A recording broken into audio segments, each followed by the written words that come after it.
And right now, as promised, here on Big D Energy on Woodward Sports Network, we welcome in Calvin Johnson, Pro Football Hall of Famer, former Detroit Lions great. And we're going to talk about the new episode of A Football Life featuring Calvin Johnson coming up on the NFL Network. 1 hour show featuring sit-down interviews with Calvin, his former teammates Matt Stafford, Nate Burleson, Dan Orlovsky, former head coach Jim Caldwell, and others. But Calvin, certainly appreciate you taking the time. How's things going, my friend? Going good. Good to see you guys. Thanks for having me on. Going good, man. Keeping busy. Just had a birthday yesterday, so the wife took me downtown. We stayed at the Shinola, had a good time. But Shinola, that's a good spot. Man, that's a good spot right there. Watches. Absolutely. And Calvin, certainly we'll talk about the football life coming up, the NFL Network, your work with the Primitive Group as well. But I know we have to discuss Sunday a little bit, and you had the opportunity to take the microphone there at Ford Field, and I know that was important for you to be there personally because it always seems like, Calvin, through all your accomplishments, through everything, you've had this connection with the Lions fans. I know it was big for you to be there, wasn't it? Oh yeah, it's huge. I mean, I love the energy that the Lions fans brings in that stadium, man. I've heard it, every time I step into that field. It's deafening, especially Sunday when I walked out there. But no, just to pay my respects to the fans, that brought that energy week in, week out. That meant a lot. For sure. So, it's so great to have you on, and just in everything we've been through. I think we got about 5 years in together, and we have many stories that we can't talk about on here live.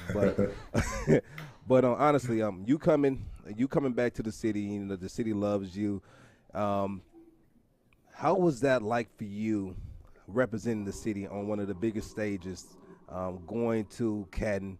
Going up there speaking and listening to your speech, it was touching to me. But how was that experience to be up there with so many greats? How was that for you? Yeah. Oh yeah, man. Like you walk into the room, we had the Ray Nitschke luncheon, and it's just the gold jackets, and you walk in the room and you just look here, that's the guy, that I looked up to, and then there's the guy that he looked up to, and then it might even be the guy that guy looked up to, so it's just the levels, the generations of greatness and excellence there, just to bask in it. I just sit there and be quiet. I think the rookies were supposed to be quiet anyway, but I just sitting there soaking it up. You know what? It was funny because I remember a conversation you and I had years ago. I think you were still at Georgia Tech, and you spoke with the coach. I'm not going to say that coach's name. If you want to say his name, you can. But he came and told you can probably be one of the greatest wide receivers to ever play in the NFL. At what point in time did you know in your heart that was true, if you believed it then, or was it during your career when you believed that you could be one of the best to ever play the game? Yeah, man. I think, after my first year, I struggled with some injury there. And then I think it's my second year, coming back from that and having a big second year. Then I was like, okay, I could play here. I could really do some things. But then at that point, I was like, okay, let's get down to the science of being a receiver. Really, how many steps do I have to that? How many steps am I allotted? When I'm at the top of the route, and that might change for different depths. But getting behind the scenes and really focusing on the little details of the position like that, I think that's what really catapulted me onto a different level. Talking with Calvin Johnson here on Big D Energy, Woodward Sports Network, broadcasting live from Hall Financial in Troy. And Calvin, Joyke and I have this conversation all the time, and we go back to that 2014 team that went to the playoffs. And you were on a podcast recently, and you brought up the fact, you stayed in Detroit because you wanted to win a ring. And you guys had a historically great defense on that team. I mean, tell everybody, for you to say that is one thing. For another thing is you guys were close to winning a ring. And I know Lions fans, when they heard that at first, they were kind of taken aback. But talk to everybody how close you guys were to getting to getting a playoff win, to getting towards that Super Bowl. I mean, we had the pieces. I mean, a lot of those pieces left and won rings in other places the last handful of years. But we had pieces on that team. And think about that D-line. Quarterbacks weren't having time to breathe. Think about that quarterback. Think about them receivers. Think about them backs we had. I'm just like, man, like we had the talent that we were building to have all that time. And then, when there's the team was kind of deconstructed, and I say that, the D line was gone, and that was really a big piece of that what allowed us to go on offense. They kept us on the field. They got us on the field. Talking to Calvin Johnson here. Calvin, look, I know in the area you certainly have what you're doing right now with Primitive Group. We have Darren McCarty here with us on the show as well. Yeah, and Darren, I know this is I know this is your area of expertise, Darren. Well, health and wellness, and I think, and you mentioned it, Calvin, obviously, and one of the things that we'll touch on is obviously the football life, and my big question is what you want people to get out of what they watch, but speak about the health and wellness and about how important it is, not only talk about it, to be about it, and we see more athletes, you're a football guy, myself being a hockey guy, you look at Chris Webber just announced downtown. Speak about it from your personal, just about how important and what Primitive is and the health and wellness, how much to the fans, because I get it. We get it that this is how we can give back. But can you talk to the people about how important it is to you? Yeah, I mean, let's just go break it down. Like, okay, yeah, my initial start with cannabis was, just really on the recreational, aspect. But it was really when I started to apply it in different ways, from the topicals or even like a edible. But I think it's really the topicals when I was like, okay, there's properties to this that really relieve my swelling, which I was dealing with chronically. And I didn't realize that until I was on that Dane Dancing show. And I told that story, like my buddy Osahan went to college with him. He brought me a topical and I used it. I was about to quit the show. And then, from that point on, I was like, okay, there's more to this. Obviously, it's Schedule 1, so we can't do research on it. But when that time comes, we want to be in a position, especially like what we're talking about with Primitive, to educate and remove the stigma and the way to remove the stigma is just through education. And to be able to tie in, a research arm to this, I feel like it really just, solidifies the reason for us being in this industry, and not in this industry, but in this industry. And that's to build upon, like you say, health and wellness, to build upon people's quality of life. Calvin, what about that, too? Because everybody, outside the box is always the buzzword that you hear corporations talk about and stuff like that. In your work with Primitive Group, you said you guys are breaking down those stigmas. Everybody wants outside the box thinking, but, the stigma is always attached to everything all the time. It's not that easy to come up, to give everybody what they want. They say, hey, we want something outside the box. What you guys are doing in Primitive Group, as you talk about breaking down those stigmas, you guys are coming from outside the box a little bit. I mean, for sure. Like I say, and the only way you could do that is through education. Obviously, I'm from Georgia. That whole Bible Belt. They're probably gonna be the last ones to adopt cannabis like legislation. But being fortunate and being up here and just timing so that it worked out, we were allowed the opportunity to come into this industry. And the one thing we said we wanted to do, amongst anything, is to build a culture. People that respect the plant. And not that we're just trying to make money off of this thing. Of course, it's a business. You got to survive. But we're just trying to reach the masses and provide a clean way for people, a clean alternative way, holistic way for people to consume. And you can go to the website, primitivegroup.com, and check that out. But, Calvin, as we said, A Football Life, the NFL Network. Joik and I were talking about that. That'll be on Friday night at 9 o'clock on the NFL Network. And everybody that you played with will be sitting down. We get their thoughts on you and your career and everything that goes with it. And Joik and I, as I said, we're talking about it. To get into Canton is one thing. To put on the gold jacket is another thing. But when you get A Football Life done on the NFL Network about you, Joik, that's the big time, isn't it? No, that's the Mount Rushmore, right? Of it all. And actually, because the Titans, I was telling them earlier, like the Titans, all the Titans, they go in to get their gold jackets. You see them, and you're looking at them. But then you have the guys that's on Mount Olympus, they get that Football Life story. And you're on that, right? And I was telling them earlier that kind of seeing your work ethic and how you trained and how you were so diligent and consistent with your work, I was a proud moment as a teammate to see that for you because I knew all the hard work you put in.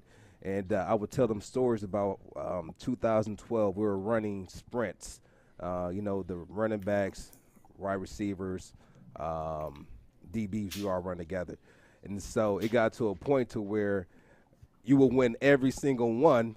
And so what happened was we had the team up against Calvin, and so what we started to do, we picked one person out the group when we ran that he had to give 110% in order to beat Calvin. I don't know if we remember that, but we were teaming up against Calvin. I remember. And to see like everything kind of come to fruition for you was a proud moment for me. How does this, and what do you want people to take away from watching this documentary on your life?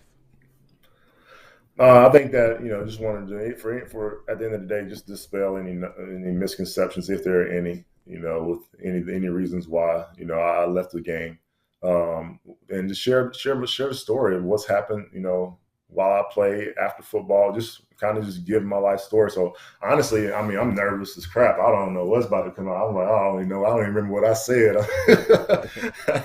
But no, I look forward to hearing about it. I haven't even watched my own Hall of Fame speech because I get tired. I hate hearing myself talk.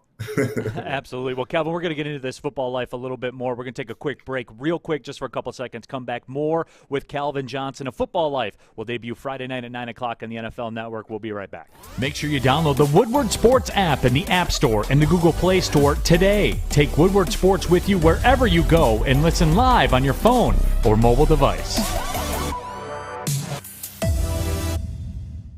Welcome back to Big D Energy, broadcasting live from Hall Financial. Neil Rule, Joik Bell, D-Mac in the house, joined right now by the Hall of Famer Calvin Johnson. And Joik, we were talking about the primitive group. I know you had one more question for Calvin. Yeah, I had one more question for you. I know you got into the industry, and you're partnered with a good friend of mine, which is your best friend, all part of this brotherhood, Rob Sims. How influential has Rob Sims been with you in getting this primitive group off the ground? Man, it's been a something like a living, breathing thing. It's been our baby. It's been every day since for the last 3 years, just building this brand, building the culture that we're trying to implement.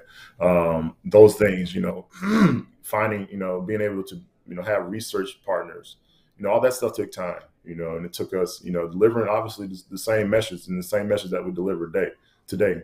That we're just trying to be influential and innovators in the industry, and just obviously create that wellness product. So we have a lot of awesome things coming up. But Rob has been instrumental in keeping the operations moving forward for us here in Michigan. And real quick, I've been to their facility, beautiful facility, and I believe when I went, they were having kind of like an outing for all their employees, everyone who works for them. And they were kind of sitting down, going through the culture and what type of culture they wanted to build there. And I was like, dang, I want to be a part of this. and here's the thing, Joink, you can be. It's for everybody. Yeah. I think that no matter what it is, it's to facilitate the option. Yeah. One of the questions I had for you, Calvin, going back to you when we started this about Ford Field, talk about how cool that was, not only the reaction at halftime, but the energy when the fans had. It's been a while since we've seen Ford Field be able to pop like that. I'm a wrestling fan. That was a huge wrestling pop. But can you talk about that? Because we share that love of the passion of the fans, right? And that's what you're all about. But speak about to the fans out there how much as a player we appreciate it, whether it's LCA, Joe Louis, Ford Field, Silverdome, whatever. I mean, we have intelligent fans. They know when and when not to cheer. And they, when I walked out on that field, it almost felt like game day back in the day. The energy running up from the field through your cleats all the way up to your head. Just that the hair raising, effect that it gives you. Usually, I'm a lot more focused in and not really paying attention to the crowd. But I mean, it was on display. They were loud. And they were energetic, and it was a heck of a sight. And I was truly appreciative, man, because it meant a lot, to come back and get that kind of reaction. It just made me smile, and it was almost a tearjerker. and I think that's important because you're not the most gregarious, outgoing guy, but you could tell that you were. It hits you personal, you had the feels on that one, bro, and I get it because I've had those feels in this city too, but it's just so important for us as former athletes to let the people know that, and that was cool to share with 100%. You're right about that. Good Calvin stuff. Johnson joining us here, A Football Life on the NFL Network this Friday night, 9 o'clock. The NFL Network sat down with Matt Stafford, Nate Burleson, Dan Orlovsky, Jim Caldwell, Matt Millen, everybody that really was a part of Calvin Johnson's football life. And speaking of that, Calvin, you're watching at home, you Sundays, Matt Stafford kind of lighting up the league right now with the Rams. What's your take on Matt Stafford and what he's doing now? Awesome. Pretty. I mean, he's out there, and the funniest thing, I feel like that first game, I feel like I was watching the game, and I feel like I saw Matthew was like, at some point, it was like, like, is it really this easy? Because it ain't never been that easy in Detroit. So, kudos to Matthew. He got. You heard it here. on Big Detroit D versus Energy. everybody. I'm telling you, Man. Detroit versus everybody. We get everything out the mud here. That's one thing that's true. We get it out the mud. Yeah, buddy. well, absolutely. Calvin, certainly do appreciate your time. And again, one more time for everybody, A Football Life featuring Calvin Johnson, 9 o'clock on Friday at the NFL Network. Also his work he does with the Primitive Group as well. And, Joik, I know, as we wrap it up, you got one more for your guy I here. got this new thing that I'm doing, Calvin. It's called Keep It Live at 35. I'm gonna ask you a series of questions. You just pick which one you want, A or B, and kind of explain why. You ready? I feel like I've been here. I've seen this before. All right. I mean, it's gonna be real simple. Let me know when you're ready. I'm good. All right. I All right. think. Would you rather have Antonio Brown's football IQ, or would you rather have Golden Tate's yak ability?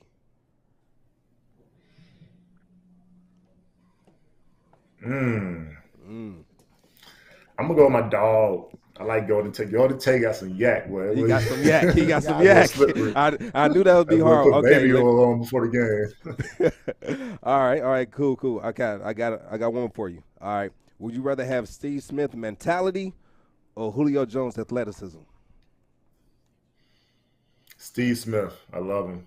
I've always been a fan ever since. I mean, I feel like I was watching Steve Smith when I was in high school. But his mentality, what the dude's like 5'8", but he plays like a 6'5" receiver. I mean, you got to respect that. You got to respect it. That is true. Got to respect it. All right, this is the last one. It might be the hardest one. Would you rather have Jerry Rice fundamentals or Randy Moss dominance?